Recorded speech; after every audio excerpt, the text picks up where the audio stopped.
श्री स्वामी समर्थ. नमस्कार मंडळी, स्वागत आहे तुमचे माझ्या यूट्यूब चॅनलवरती. आजचा दिवस तुम्हाला खूप छान सुखाचा आनंदाचा जाऊ हीच मी स्वामींच्या चरणी प्रार्थना करते आणि आज या नवीन व्हिडिओला सुरुवात करते. उद्या 6 जानेवारी 2026 वार मंगळवार आणि या दिवशी आलेली आहेत अंगारकी संकष्टी चतुर्थी. प्रत्येक महिन्यामध्ये 2 चतुर्थी येते. दोन्ही चतुर्थी भगवान श्री गणेशाला समर्पित आहे. शुक्ल पक्षावर पडणाऱ्या चतुर्थीला विनायक चतुर्थी आणि कृष्ण पक्षाच्या चतुर्थीला संकष्टी चतुर्थी असे म्हटलं जातं. आणि जेव्हा ही संकष्टी चतुर्थी मंगळवारी येते तेव्हा तिला अंगारकी संकष्टी चतुर्थी म्हणून ओळखली जाते. गणपती बाप्पांना विघ्नहर्ता असं म्हटलं जातं. हेच विघ्नहर्ता श्री गणेश आपल्या भक्तांचे सर्व संकट नेहमी दूर करत असतात. संकष्टी चतुर्थीच्या दिवशी गणपती बाप्पांची विशेष पूजा केल्याने त्यांचा आशीर्वाद हा लवकर प्राप्त होतो. अंगारकी संकष्टी चतुर्थीला आपल्या हिंदू धर्मात खूप जास्त महत्त्व आहे. आपल्या आयुष्यात असणाऱ्या अनेक समस्या दूर करून सर्व इच्छा मनोकामना पूर्ण करण्याचा हा दिवस आहे. या अंगारकी चतुर्थीच्या दिवशी स्वतः भगवान श्री गणेश आपल्या भक्तांना आशीर्वाद देण्यासाठी पृथ्वीवरती येत असतात. त्यामुळे गणेश तत्व हे पृथ्वीवरती 1000 पटीने कार्यरत असते. गणपती बाप्पा हे त्यांच्या 4 मस्तक आणि 4 हाताच्या रूपात असतात आणि म्हणून या दिवशी गणेश तत्व हे जास्त प्रमाणामध्ये जागृत असते. आणि म्हणून या दिवशी ज्योतिषशास्त्रामध्ये काही प्रभावी उपाय करण्यासाठी सांगितले जातात. आज व्हिडिओमध्ये मी तुम्हाला एक अतिशय प्रभावी असा उपाय सांगणार आहेत. उद्या मंगळवार अंगारकी चतुर्थीच्या दिवशी अंघोळीच्या पाण्यात टाका ही एक वस्तू. ही वस्तू टाकल्याने नकारात्मक शक्ती, पितृदोष, अडचणी, जीवनातील सर्व शत्रू, इडापिडा नष्ट होऊन 7 पिढ्यांचं दारिद्र्य नष्ट होईल. मनातील कितीही कठीणातील कठीण इच्छा ही बाप्पा पूर्ण करतील. तर अशी कोणती वस्तू ही अंघोळीच्या पाण्यामध्ये टाकायची आहेत, हा उपाय कोणत्या वेळेत करायचा आहे याबद्दलची संपूर्ण माहिती या व्हिडिओमध्ये मी तुमच्यासोबत शेअर करणार आहे. त्यामुळे तुम्ही हा व्हिडिओ स्किप न करता शेवटपर्यंत नक्की पहा. चॅनलवरती नवीन असाल तर सबस्क्राईब करा आणि असेच माहितीपूर्व नवनवीन व्हिडिओ पाहण्यासाठी बेल आयकॉनलाही प्रेस करा. म्हणजे जेव्हा कधी मी नवीन व्हिडिओ अपलोड करेल त्याचं नोटिफिकेशन सर्वात अगोदर तुम्हाला भेटेल आणि तुम्ही एक पण व्हिडिओ मिस करणार नाही.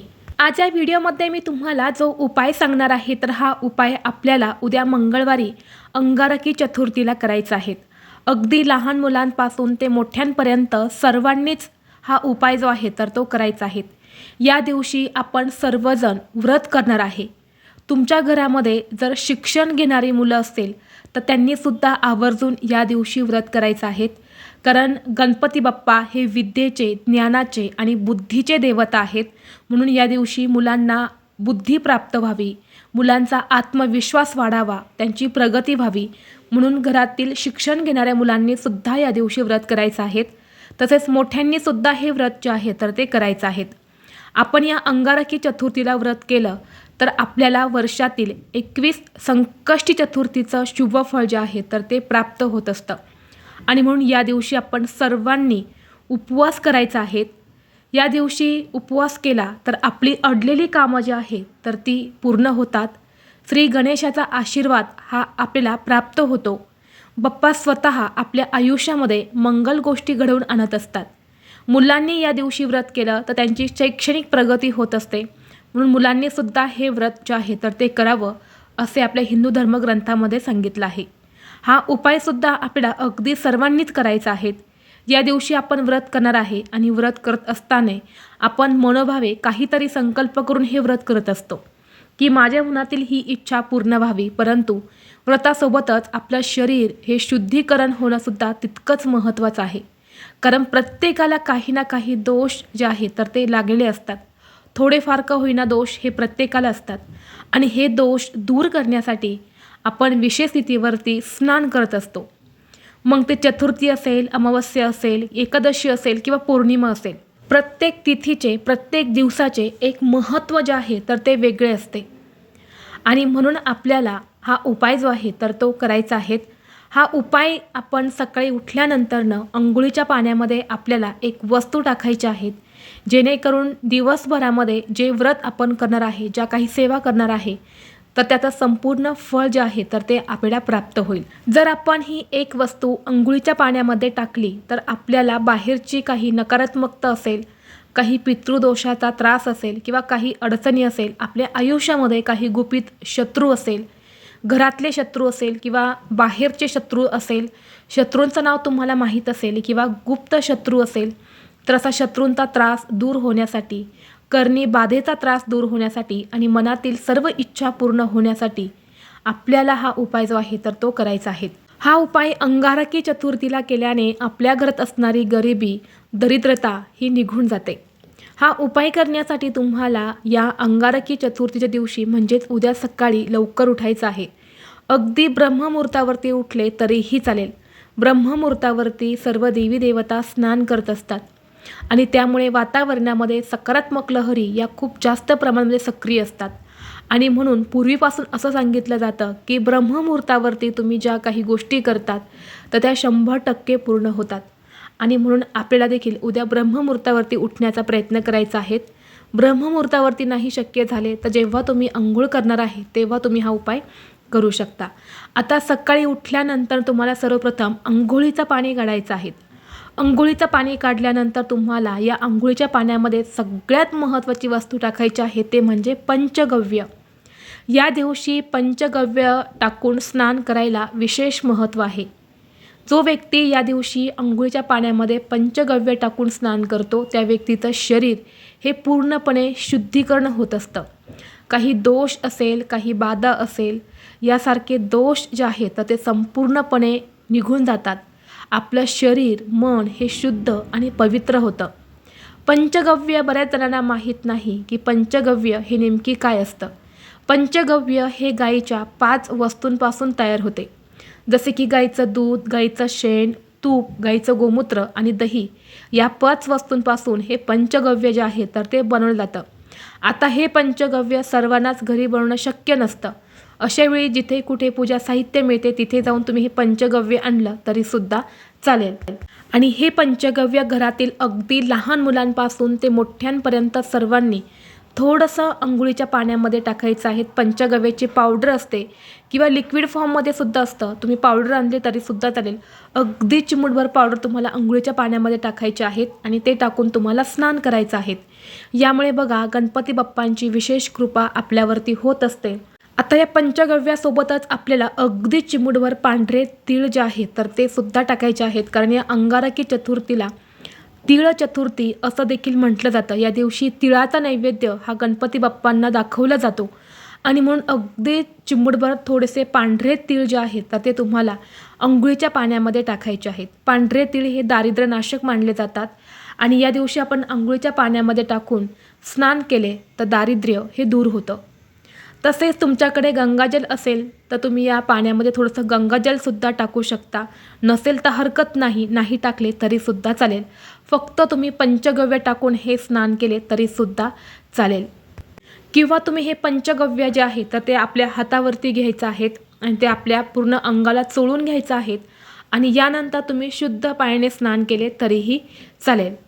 किंवा सांगितल्याप्रमाणे तुम्ही फक्त अंघोळीच्या पाण्यामध्ये टाकून स्नान केले तरीसुद्धा चालते. आता हे स्नान करत असताना आपल्याला एका मंत्राचा जप करायचा आहे.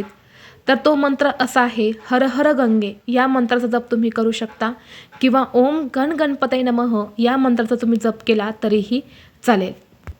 तसेच बरेच जण स्नान करताना चुकीच्या पद्धतीने स्नान करत असतात. आपल्या ज्योतिषशास्त्रामध्ये प्रत्येक गोष्टीला एक धार्मिक असं महत्त्व आहे आणि स्नान करण्याचा सुद्धा काही नियम जे आहेत तर ते ज्योतिषशास्त्रामध्ये सांगितले आहेत. जर आपण चुकीच्या पद्धतीने स्नान केले तर या स्नानाचं आपल्याला शुभफळ जे आहे तर ते मिळत नाही. जेव्हा तुम्ही स्नान करता तेव्हा स्नान करताना सर्वप्रथम नेहमी उजव्या खांद्यावरती पाणी घ्यायचं असतं. यानंतर डाव्या खांद्यावरती पाणी घेऊन यानंतर डोक्यावरून हे स्नान जे आहे तर ते आपल्याला करायचं असतं. स्नान करत असताना कोणतेही वाईट विचार हे आपल्या मनामध्ये ठेवायचे नाहीत. मनामध्ये सकारात्मकता ठेवायची आहेत आणि यानंतर तुम्हाला स्नान करायचं आहे. स्नान केल्यानंतर ना तुम्ही स्वतः चमत्कार बघू शकता. खूप जास्त बदल जे आहेत तर ते तुमच्या आयुष्यामुळे तुम्हाला दिसून येईल. तुमची चिडचिड होणारी जी आहे तर ती सुद्धा कमी होईल. त्याचबरोबर तुम्हाला प्रत्येक कामात यश मिळेल. तुमच्या सर्व इच्छा मनोकामना या पूर्ण होतील. तसेच तुमच्या आयुष्यामध्ये एखादा शत्रू असेल तर तो संपूर्णपणे नष्ट होऊन तुमच्यासमोर शत्रू गुडघे टेकवेल. स्वतःहून शत्रू घरी येऊन तुमची माफी मागेल, तुमच्या जवळ येतील. इतका प्रभावी हा उपाय जो आहे तर तो मानला जातो. आता हे स्नान करून झाल्यानंतर तुम्हाला स्वच्छ कपडे परिधान करायचे आहेत. जर तुमच्याकडे लाल रंगाचे कपडे असेल तर तेच परिधान करा. यानंतर गणपती बाप्पांच्या मूर्तीवरती तुम्हाला शुद्ध पाण्याने किंवा पंचामृताने अभिषेक करायचा आहे. आणि अभिषेक करताना तुम्हाला त्या पाण्यामध्ये थोडेसे पांढरे तीळ जे आहेत तर ते देखील टाकायचे आहेत. आणि ओम गण गणपते नमः या मंत्राचा जप करत तुम्हाला अभिषेक करायचा आहे. यानंतर बाप्पांना हळद, कुंकू, अक्षदा, चंदन, लाल जास्वंदाची फुलं, लाल झेंडूची फुलं, गुळ खोबऱ्याचा नैवेद्य अर्पण करायचा आहे. धूप, दीप, अगरबत्ती लावून तुम्हाला वातावरण हे प्रसन्न करायचं आहे. यामुळे बाप्पा जे आहे तर ते प्रसन्न होतात आणि तुमच्या जीवनातील सर्व अडचणी, संकट हे दूर करतात.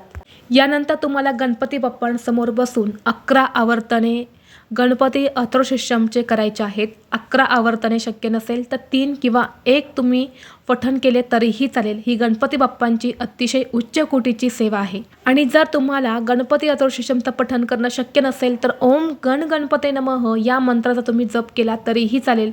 तरीसुद्धा तुम्हाला या संपूर्ण दिवसाचा फळ जे आहे तर ते प्राप्त होईल. तर असा हा छोटासा उपाय तुम्हाला उद्या अंगारकी चतुर्थीला करायचा आहे. आणि सगळ्यात महत्त्वाची गोष्ट ही तुम्हाला ध्यानात ठेवायची आहे. या दिवशी तुम्ही व्रत करणार आहे, त्यामुळे जेव्हा तुम्ही स्नान करून बाप्पांची पूजा करणार आहे त्यावेळी बाप्पांसमोर तुम्हाला संकल्प करायचा आहे. हे व्रत तुम्ही कशासाठी करत आहे. असं म्हणतात की अंगारकी चतुर्थीला संकल्पयुक्त व्रत केलं तर तो संकल्प पूर्ण होतो. ती इच्छा जी आहे तर ती आपली पूर्ण होते. म्हणून तुम्ही संकल्पयुक्त देखील हे व्रत जे आहे तर ते करू शकता. आता दिवसभर व्रत करायचं आहे आणि रात्री चंद्रोदय झाल्यानंतर म्हणजे चंद्र निघाल्यानंतर तुम्हाला चंद्राची पूजा करूनच हे व्रत सोडायचं आहे. नाही तर तुम्ही संपूर्ण दिवसभर व्रत करशाल आणि संध्याकाळी चंद्राची पूजा न करताच व्रत सोडून दिले तर या व्रताचं कोणतंही फळ जे आहे तर ते तुम्हाला मिळणार नाही. म्हणून चंद्राची पूजा करूनच हे व्रत जे आहे तर ते सोडायचं आहे. या दिवशी चंद्र जो आहे तर तो 9:13 दिसणार आहेत म्हणजे चंद्रोदय होणार आहेत. आणि यावेळी तुम्हाला चंद्राची पूजा करूनच हे व्रत जे आहे तर ते सोडायचं आहे. तसेच अंगारकी चतुर्थीचे व्रत हे तिखट आणि मीठ न खाता केले जाते. या चतुर्थीला फक्त गोड पदार्थच खाल्ले जातात. म्हणजे गोड उपवासाचे पदार्थ खाऊन हे व्रत जे आहे तर ते केले जाते. शक्य असेल तर मीठ आणि तिखट खाऊ नका. फक्त गोड पदार्थ खाऊनच तुम्ही हे व्रत करायचं आहे. नसेल शक्य तर मग तुम्ही तिखट किंवा मीठ खाऊ शकता. तर ही अत्यंत महत्त्वाची माहिती मला तुमच्यापर्यंत शेअर करायची होती. व्हिडिओ तुम्हाला आवडला तर लाईक करा. चॅनलवरती नवीन असाल तर सबस्क्राईब करा. आणि हा व्हिडिओ आपल्या मित्रपरिवारासोबत जास्तीत जास्त शेअर करा. चला तर मग भेटू असंच पुढल्या एका नवीन व्हिडिओमध्ये. तोपर्यंत सर्वांना श्री स्वामी समर्थ.